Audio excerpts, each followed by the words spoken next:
मित्रों, पुस्तक है 30 दिन में बने शेयर मार्केट में सफल निवेशक और इसका लेसन है 5वां, स्टॉक ब्रोकर का चयन। जिंदगी में कामयाबी पाने के लिए 2 चीज़ें चाहिए, अज्ञानता और आत्मविश्वास। ये कथन मार्क ट्वेन का है। अब लेसन में चलते हैं। कोई भी व्यक्ति प्रत्यक्षतः स्टॉक एक्सचेंज बीएसई अथवा एनएसई से स्टॉक खरीद या बेच नहीं सकता है।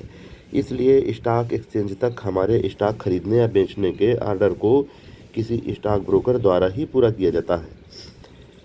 तभी तो शेयर खरीदने के लिए या स्टॉक मार्केट में निवेश के लिए किसी को भी एक स्टॉक ब्रोकर की ज़रूरत होती है, जो एक ऐसी एजेंसी होती है जो स्टॉक एक्सचेंज पर स्टॉक खरीदने या बेचने के लिए प्राधिकृत होती है।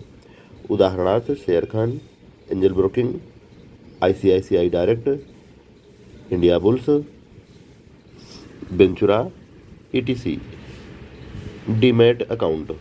किसी भी व्यक्ति द्वारा खरीदे गए शेयर को अपने पास रखने के लिए हमें अनिवार्य रूप से डीमैट अकाउंट की ज़रूरत होती है, जिसमें खरीदे गए शेयर इलेक्ट्रॉनिक फॉर्म में जमा रहते हैं।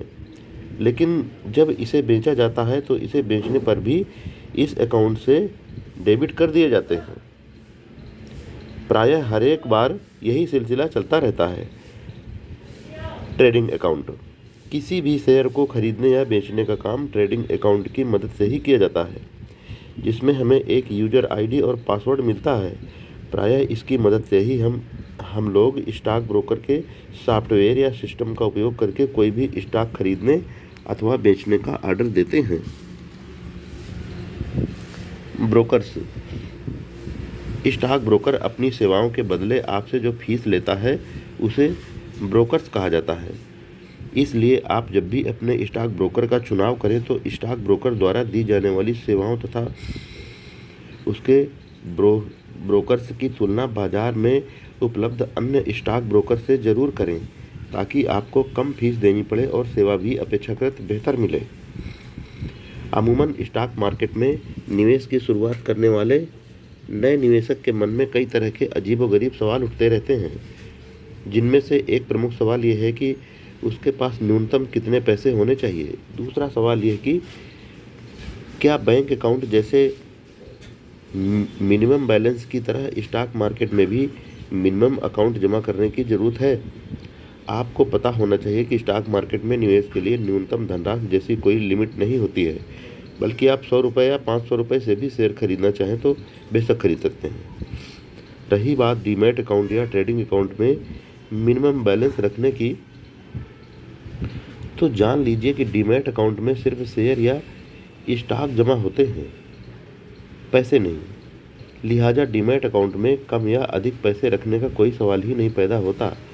दूसरी तरफ ट्रेडिंग अकाउंट, जिसकी मदद से आप खरीदे गए शेयर का भुगतान अपने ब्रोकर को करते हैं, तो आपको ये पता होना चाहिए कि आपके ट्रेडिंग अकाउंट में सिर्फ उतना ही पैसा चाहिए जितने का आप शेयर खरीदना चाहते हैं।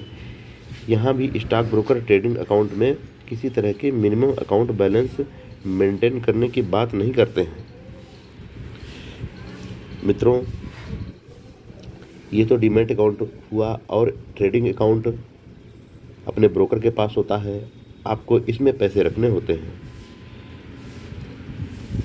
ऑनलाइन ट्रांसफ़र करें या चेक के माध्यम से दें, लेकिन चेक के माध्यम से भुगतान करना अब बहुत महंगा और समय का खर्चीला है, इसलिए ऑनलाइन भुगतान ही करना चाहिए।